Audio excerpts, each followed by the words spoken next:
বলবে, হায় হায়, এরকম রূহ আমাদের সামনে নিয়ে আসিও না, এত গন্ধ হয়ে যাবে ফেরেশতারা সহ্য করতে পারবে না।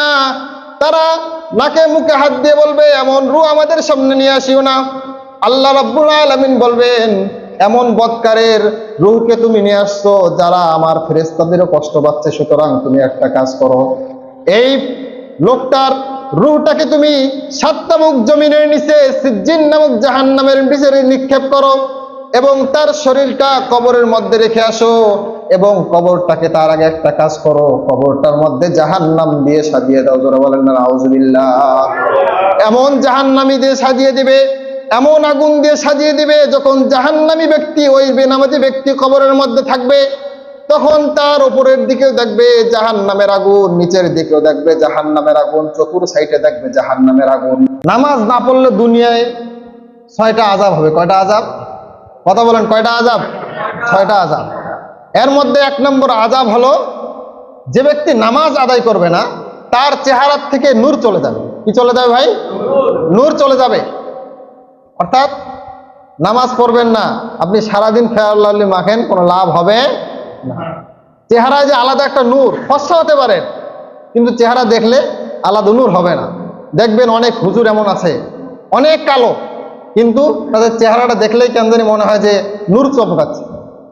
কিন্তু অনেক ছেলে ফেলে আছে যারা ফর্সা, কিন্তু চেহারাটা দেখলে উজ্জ্বলতা দেখা যায় না। কারণটা কি ভাই? নামাজ সে ঠিক মতো আদায় করে না। এই জন্য যদি আপনি আমি আমাদের চেহারাটা সুন্দর করতে চাই, তাহলে 1 নম্বর কি করতে হবে? নামাজ আদায় করতে হবে। যদি নামাজ আদায় না করেন তাহলে কখনো চেহারার সৌন্দর্যতা ফিরে আসবে না। তাহলে নামাজের প্রথম আযাবটা কি? চেহারার সৌন্দর্যতা চলে যাবে। 2 নম্বর, যে ব্যক্তি নামাজ পড়বে না তার ব্যাপারে বলা হয়েছে, তার রিজিকের সংকীর্ণতা দেখা যাবে। কি দেখা যাবে? রিজিকের সংকীর্ণতা। সে অনেক টাকা উপার্জন করবে, কিন্তু তার টাকা নাই, নাই নাই নাই নাই নাই, কি নাই সেও জানে না, শুধু নাইয়ের মধ্যেই আছে। দেখা যায় নাই নাই করতে করতে তার নিজের ঘরের বিবিটাও নাই। তো কি, যদি নামাজ আদায় না করি কি হয়ে যাবে? 2 নম্বর, রিজিকের মধ্যে সংকীর্ণতা দেখা দেবে। এই রিজিক মানে এটা না যে শুধু খাবার দেওয়া। আপনি যে শরীর, এই সুন্দরভাবে আপনাকে আল্লাহ রাব্বুল আলামিন এত সুন্দর একটা শরীর দিয়েছেন, এটা কি? এটাও একটা রিজিক। আপনাকে যে আল্লাহ রাব্বুল আলামিন চোখ দিয়েছে, এটাও একটা কি? রিজিক। আপনাকে হাত দিয়েছেন, পা দিয়েছেন, এটাও একটা কি? রিজিক। তো 2 নম্বর, নামাজ না পড়লে কি হবে? রিজিকের সংকীর্ণতা হবে। এই জন্য দেখবেন যারা নামাজ পড়ে তাদের ঘরে খাবার না থাকলেও একটা হাস্যোজ্জ্বল চেহারা থাকে। আর যারা নামাজ পড়ে না, 2টা 3টা দোকানের মালিক, কিন্তু তার অভাব দূর হয় না। অনেক টাকার মালিক, কি হয় না? অভাব দূর হয় না, কারণ নামাজ পড়ে না। তো নামাজ না পড়লে 2 নম্বর কি হবে? রিজিকের সংকীর্ণতা দেখা যাবে। এই জন্য সহজ বুদ্ধি, যদি আপনি রিজিকের সংকীর্ণতা দূর করতে চান, নামাজ পড়ে আল্লাহর কাছে দোয়া করেন। একদিন আপনাকে আমি কথা দিলাম, আজকে আপনি রাতের বেলা যখন সবাই ঘুমায় যাবে, আল্লাহর দরবারে উঠে রাত 2টার সময়, 3টার সময়, 4টার সময় 2 রাকাত আল্লাহর দরবারে হাজুদ নামাজ পড়বেন। আল্লাহকে বলবেন, আয় আল্লাহ, আমার মেয়েটার বিয়ে হচ্ছে না। আল্লাহকে বলবেন, আয় আল্লাহ, আমার এত টাকা ঋণ হয়ে গেছে। আল্লাহকে বলবেন, আয় আল্লাহ, আমি এই বিপদের মধ্যে আছি। আয় আল্লাহ, আমি এই বিপদের মধ্যে আছি। আয় আল্লাহ, আমার সন্তান কথা শোনে না। এই কথা বলে আল্লাহর কাছে, আর এই পরিপূর্ণ বিশ্বাস নিয়ে আল্লাহর কাছে চান। যদি আপনি না পান তাহলে আমাকে বলেন, হুজুর আপনি মিথ্যাবাদী। আপনি আমাকে মিথ্যাবাদী বলা মানে কোরআন, রসুল এগুলোকে মিথ্যাবাদী বলা। কারণ এগুলো আমাদেরকে আশ্বস্ত করেছেন, আমাদেরকে কথা দিয়েছেন যে যদি আল্লাহর কাছে চাও তাহলে দুনিয়ার সব কিছু তুমি পেয়ে যাবা। মাল্লাহুল মাওলা ফালাহুল কুল, যে ব্যক্তি মাওলাকে পেয়ে যাবে দুনিয়ার সব কিছু তার হয়ে যাবে। যদি আপনি মন্ত্রীর মনকে জয় করতে পারেন তাহলে আপনার কোনো টেনশন আছে? কথা বলেন, টেনশন আছে? নাই। কারণ মন্ত্রী আপনাকে সোজা দিয়ে দেবে। আর যদি মন্ত্রীর জয় না করতে পারেন, আপনি মেম্বার, চেয়ারম্যান করতে করতে করতে যাবেন, আপনাকে দিয়েছিল 1 লাখ টাকা, আপনার হাতে আসবে 10,000 টাকা। আর যদি মন্ত্রী যে আপনাকে দিবে তার মন যদি জয় করতে পারেন, দেখা যাবে সরকারি ভান্ডার থেকে আপনাকে দেওয়া হয়েছে 50,000, সে খুশি হয় আরো 50,000 দিয়ে 1 লাখ টাকা দিয়ে দেবে।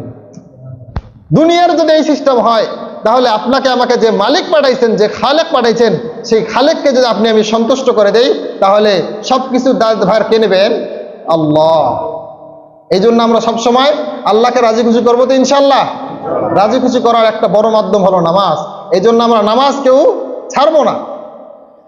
তো কি বলছিলাম, নামাজ পড়ার 3 নম্বর বিপদ হলো সংকীর্ণতা, রিজিকের সংকীর্ণতা দূর হবে না। 4 নম্বর হলো ওই ব্যক্তির অকালে মৃত্যু হবে। কি কালে? অকালে মৃত্যু হবে। অর্থাৎ তার সব ঠিকঠাক, হঠাৎ দেখে হার্ট অ্যাটাক করে মারা গেছে, হঠাৎ বাস অ্যাক্সিডেন্টে মারা গেল, হঠাৎ অটো অ্যাক্সিডেন্টে মারা গেল। লোকটা ভালো, আপনি গতকাল রাত্রে কথা বলে আসছেন, বাড়িতে যে শুয়েছেন, সকালবেলা আপনার ঘুম ভাঙ্গার আগে দেখতেছেন মাইকিং চলে আসছে, অমুক ভাই নাই। আবার মৃত্যুটা হয়ে যায় ভয়ানক। এই জন্য যদি অকালে মৃত্যু না চান, ভয়ঙ্কর মৃত্যু না চান, নামাজ পড়তে হবে। 5 নম্বর হলো বেঈমান হয়ে মৃত্যুবরণ করবে। কি হয়? জোরে বলেন না নাউজুবিল্লাহ। বেনামাজি ব্যক্তি আশঙ্কা আছে সে বেঈমান হয়ে মৃত্যুবরণ করবে। আমরা দেখবো ইমানদার, কিন্তু এমন একটা কথা বলে ফেলেছে যার কারণে তার ইমান চলে গেছে, এমন একটা কাজ করে বসেছে, ইমান চলে গেছে। মৃত্যুর সময় মানুষ যে বলছে বলো লা ইলাহা ইল্লাল্লাহ, সে বলছে আমি চিনি না। নাউজুবিল্লাহ বলেন না। এই জন্য আমাদের নামাজ না পড়লে একটা আশঙ্কা আছে কি হয়ে মরার? বেঈমান হয়ে মরার। আর 6 নাম্বার যে কথাটা আছে সেটা হলো যে ব্যক্তি বেনামাজি হবে তার মরার সময় আল্লাহ রাব্বুল আলামিন অসন্তুষ্ট হয়ে যাবে। জোরে বলেন না নাউজুবিল্লাহ। এই জন্য আমরা কি চাই যে আল্লাহর অসন্তুষ্টি নিতে? কথা বলেন, চাই? কে কে অসন্তুষ্ট হতে চাই? কেউ চাই না? মোটামুটি চালাতে। এই জন্য যদি আমরা অসন্তুষ্ট হয়ে মরতে না চাই, আমাদের কি করতে হবে ভাই? কথা বলেন না, কি করতে হবে? নামাজ পড়তে হবে। এই জন্য ইতিপূর্বে যা করেছি, আজ থেকে কে কে 5 ওয়াক্ত নামাজ পড়বো? একটা হাত তোলেন দেখি ইনশাআল্লাহ। হাত তোলেন, হাত তোলেন, হাত তোলেন, নিয়ত করেন, আয় আল্লাহ আমাদের সকলকে কবুল করে নেন, 5 ওয়াক্ত নামাজ হিসেবে কবুল করে নেন। যতদিন বেঁচে থাকবো ততদিন মৃত্যুর আগ পর্যন্ত যেন আমাদের থেকে 5 ওয়াক্ত নামাজের 1 ওয়াক্ত না ছোটে। সকলে বলেন আমিন।